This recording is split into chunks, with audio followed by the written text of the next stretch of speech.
ನಮಸ್ಕಾರ ಸ್ನೇಹಿತರೆ, ನಾನು ಇವತ್ತು ತುಂಬಾ ಈಸಿಯಾಗಿ ಗ್ರೀನ್ ಚಿಕನ್ ಚಾಪ್ಸ್ ಮಾಡೋದನ್ನ ತೋರಿಸ್ತಾ ಇದ್ದೀನಿ. ಮೊದಲಿಗೆ ನಾನು ಒಂದು ಮಿಕ್ಸಿ ಜಾರ್ಗೆ ಒಂದು ಈರುಳ್ಳಿ, ಶುಂಠಿ, ಬೆಳ್ಳುಳ್ಳಿ, ಒಂದು ಇಡಿ ಆಗುವಷ್ಟು ಪುದೀನ ಸೊಪ್ಪು, ಸ್ವಲ್ಪನೇ ಕೊತ್ತಂಬರಿ ಸೊಪ್ಪು, 5ರಿಂದ 6 ಹಸಿಮೆಣಸಿನ್ಕಾಯಿ, 1 ಟೊಮೆಟೊ, 1 ಸ್ಪೂನ್ ಮೆಣಸು, 1 ಸ್ಪೂನ್ ಜೀರಿಗೆ, ಚಕ್ಕೆ, ಲವಂಗನ ಸೇರಿಸ್ತಾ ಇದ್ದೀನಿ. ಅರ್ಧ ಸ್ಪೂನ್ ಆಗುವಷ್ಟು ಅರಿಶಿಣನ ಸೇರಿಸಿ ಸ್ವಲ್ಪ ನೀರನ್ನು ಹಾಕಿ ಪೇಸ್ಟ್ ಮಾಡ್ಕೊಂಡು ಬರೋಣ. ತುಂಬ ನುಣ್ಣಗೆ ಪೇಸ್ಟ್ ಮಾಡ್ಕೊಂಡು ಬರಬೇಕು. ಈಗ ನಾನು ಸ್ಟವ್ ಮೇಲೆ ಒಂದು ಬಾಣಲಿನ ಇಟ್ಟು ಸ್ವಲ್ಪ ಜಾಸ್ತಿನೇ ಎಣ್ಣೆ ಹಾಕ್ತಾಯಿದ್ದೀನಿ. ಎಣ್ಣೆ ಬಿಸಿ ಆದಮೇಲೆ ರುಬ್ಬಿರೋ ಅಂಥ ಪೇಸ್ಟನ್ನು ಹಾಕಿ ಚೆನ್ನಾಗಿ ಮಿಕ್ಸ್ ಮಾಡಿ ಒಂದು 2ರಿಂದ 3 ನಿಮಿಷ ಆದರೂ ನಾವು ಇದನ್ನು ಎಣ್ಣೆಯಲ್ಲಿ ಬೇಯೋದಕ್ಕೆ ಬಿಡೋಣ. ಹಸಿ ವಾಸನೆ ಹೋಗೋವರೆಗೂ ಬೇಯಿಸ್ಕೋಬೇಕು. ಇವಾಗ ನಾನಿಲ್ಲಿ 1 kg ಚಿಕನ್ನ ತೊಳೆದು ಇಟ್ಟಿದ್ದೆ. ಇವಾಗ ಇದಕ್ಕೆ ಸೇರಿಸ್ತಾ ಇದ್ದೀನಿ. ಮಿಕ್ಸಿ ಜಾರ್ಗೆ ಸ್ವಲ್ಪ ನೀರನ್ನು ಹಾಕಿ ಇದಕ್ಕೆ ಮಿಕ್ಸ್ ಮಾಡ್ತಾ ಇದ್ದೀನಿ. ಇವಾಗ ಒಂದು ಸಲ ಚೆನ್ನಾಗಿ ಮಿಕ್ಸ್ ಮಾಡಬೇಕು. ಚೆನ್ನಾಗಿ ಮಿಕ್ಸ್ ಮಾಡಿದ್ಮೇಲೆ ರುಚಿಗೆ ತಕ್ಕಷ್ಟು ಉಪ್ಪನ್ನು ಸೇರಿಸ್ತಾ ಇದ್ದೀನಿ. ಉಪ್ಪು ಸೇರಿಸಾದ್ಮೇಲೆ ಇದನ್ನು ಕೂಡ ಒಂದು ಸಲ ಚೆನ್ನಾಗಿ ಮಿಕ್ಸ್ ಮಾಡಿ ಆದಮೇಲೆ ಒಂದು ಪ್ಲೇಟನ್ನು ಮುಚ್ಚಿ ಒಂದು 5ರಿಂದ 10 ನಿಮಿಷ ಬೇಯೋದಕ್ಕೆ ಬಿಡೋಣ. ಇವಾಗ ಇದು ಬೆಂದಿದೆ. ಇವಾಗ ನಾವು ಇದನ್ನು ಚೆನ್ನಾಗಿ ಮಿಕ್ಸ್ ಮಾಡ್ತಾ 1 ಸ್ಪೂನ್ ಆಗುವಷ್ಟು ಧನಿಯಾ ಪುಡಿನ ಸೇರಿಸ್ತಾ ಇದ್ದೀನಿ. ಇದನ್ನು ಕೂಡ ಒಂದು ಸಲ ಚೆನ್ನಾಗಿ ಮಿಕ್ಸ್ ಮಾಡ್ತಾ ಇದ್ದೀನಿ. ಮಿಕ್ಸ್ ಮಾಡಿ ಆದಮೇಲೆ ಮತ್ತೆ 5ರಿಂದ 10 ನಿಮಿಷ ಒಂದು ಪ್ಲೇಟನ್ನು ಮುಚ್ಚಿ ಬೇಯೋದಕ್ಕೆ ಬಿಡೋಣ. 5ರಿಂದ 10 ನಿಮಿಷ ಆದಮೇಲೆ ನೋಡಿ ಫುಲ್ಲು ಬೆಂದಿದೆ, ಚೆನ್ನಾಗಾಗಿದೆ. ಚಿಕನ್ ನೀರು ಬಿಟ್ಕೊಂಡಿದೆ, ಚೆನ್ನಾಗಿ ಬೆಂದಿದೆ. ಇದು ತಣ್ಣಗಾದ್ಮೇಲೆ ಇನ್ನೂ ಸ್ವಲ್ಪ ಗಟ್ಟಿಯಾಗಿ ಆಗುತ್ತೆ. ಕೊನೆಯದಾಗಿ ನಾನಿಲ್ಲಿ ಸಣ್ಣಗೆ ಹೆಚ್ಚಿರುವಂತಹ ಕೊತ್ತಂಬರಿ ಸೊಪ್ಪನ್ನು ಸೇರಿಸ್ತಾ ಇದ್ದೀನಿ.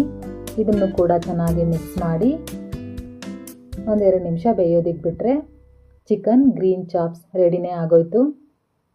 ನೋಡಿದ್ರಲ್ಲ, ನಾನು ಎಷ್ಟು ಸುಲಭ ರೀತಿಯಲ್ಲಿ ನಿಮಗೆ ಗ್ರೀನ್ ಚಿಕನ್ ಚಾಪ್ಸ್ನ ಮಾಡೋದನ್ನ ತೋರಿಸ್ದೆ. ಇವಾಗ ನಾನು ಇದಕ್ಕೆ ಕಾಂಬಿನೇಷನ್ ಗೀ ರೈಸ್ ಮಾಡ್ತಾ ಇದ್ದೀನಿ. ಮೊದಲಿಗೆ ನಾನು ಸ್ಟವ್ ಮೇಲೆ ಒಂದು ಕುಕ್ಕರ್ನ ಇಟ್ಟು ಸ್ವಲ್ಪ ತುಪ್ಪ, ಸ್ವಲ್ಪ ಎಣ್ಣೆನ ಸೇರಿಸ್ತಾ ಇದ್ದೀನಿ. ಅರ್ಧ ಸ್ಪೂನ್ ಆಗುವಷ್ಟು ಸೋಂಪು, 2 ಪಲಾವ್ ಎಲೆ, ಇದು ನೆನೆಸಿರೋ ಅಂತಹ ಏಲಕ್ಕಿ, ಚಕ್ಕೆ, ಲವಂಗ, ಮರಾಠಿ ಮೊಗ್ಗನ್ನು ಸೇರಿಸಿ ಗೋಡಂಬಿನ ಸೇರಿಸ್ತಾ ಇದ್ದೀನಿ. ಇದನ್ನು ಕೂಡ 1 ನಿಮಿಷ ಫ್ರೈ ಮಾಡೋಣ. 4ರಿಂದ 5 ಉದ್ದಕ್ಕೆ ಹೆಚ್ಚಿರೋಂತಹ ಹಸಿಮೆಣಸಿನ್ಕಾಯಿ, 1 ಸ್ಪೂನ್ ಆಗುವಷ್ಟು ಶುಂಠಿ ಬೆಳ್ಳುಳ್ಳಿ ಪೇಸ್ಟನ್ನು ಸೇರಿಸ್ತಾ ಇದ್ದೀನಿ. ಸ್ವಲ್ಪ ಪುದೀನ, ಸ್ವಲ್ಪ ಕೊತ್ತಂಬರಿ ಸೊಪ್ಪು ಸಣ್ಣಗೆ ಹೆಚ್ಚಿ ಹಾಕ್ತಾ ಇದ್ದೀನಿ. ಇದನ್ನು ಕೂಡ ಒಂದು ಸಲ ಚೆನ್ನಾಗಿ ಮಿಕ್ಸ್ ಮಾಡಿ, ಆಲ್ರೆಡಿ ನಾನು ಆವಾಗಲೇ ನೆನೆಸಿಟ್ಟಿದ್ದೆ ಅಕ್ಕಿನ, 1 ಗ್ಲಾಸಷ್ಟು ಅಕ್ಕಿನ ಸೇರಿಸ್ತಾ ಇದ್ದೀನಿ. ನಾನು ಇದಕ್ಕೆ 1 ಗ್ಲಾಸ್ ಅಕ್ಕಿಗೆ 1.5 ಗ್ಲಾಸಷ್ಟು ನೀರನ್ನು ಸೇರಿಸ್ತಾ ಇದ್ದೀನಿ. ಇದು ಮನೆ ಅಕ್ಕಿ ಆಗಿರೋದ್ರಿಂದ, ಸೋನಾ ಮಸೂರಿ ಅಕ್ಕಿ ಆಗಿದ್ರೆ 1 ಗ್ಲಾಸ್ ಅಕ್ಕಿಗೆ 2 ಗ್ಲಾಸಷ್ಟು ನೀರನ್ನು ಸೇರಿಸ್ಬೋದು. ತುಂಬಾ ಚೆನ್ನಾಗಾಗುತ್ತೆ ಫ್ರೆಂಡ್ಸ್. ತುಂಬಾ ಈಸಿಯಾಗಿ ಮಾಡ್ಬೋದು ಗೀ ರೈಸು. 10 ನಿಮಿಷದಲ್ಲೇ ರೆಡಿನೇ ಆಗೋಯ್ತು ಗೀ ರೈಸು. ಇವಾಗ ನಾನು ರುಚಿಗೆ ತಕ್ಕಷ್ಟು ಉಪ್ಪನ್ನು ಸೇರಿಸ್ತಾ ಇದ್ದೀನಿ. ಉಪ್ಪನ್ನು ಹಾಕಿದ್ಮೇಲೆ ಒಂದು ಸಲ ಚೆನ್ನಾಗಿ ಮಿಕ್ಸ್ ಮಾಡಬೇಕು. ಇವಾಗ ನಾನು ಒಂದು ಚಿಕ್ಕ ಗ್ಲಾಸಲ್ಲಿ ತೆಂಗಿನಕಾಯಿ ಹಾಲನ್ನು ಹಾಕ್ತಾ ಇದ್ದೀನಿ. ನೀವು ಹಾಲನ್ನು ಕೂಡ ಹಾಕೋಬಹುದು.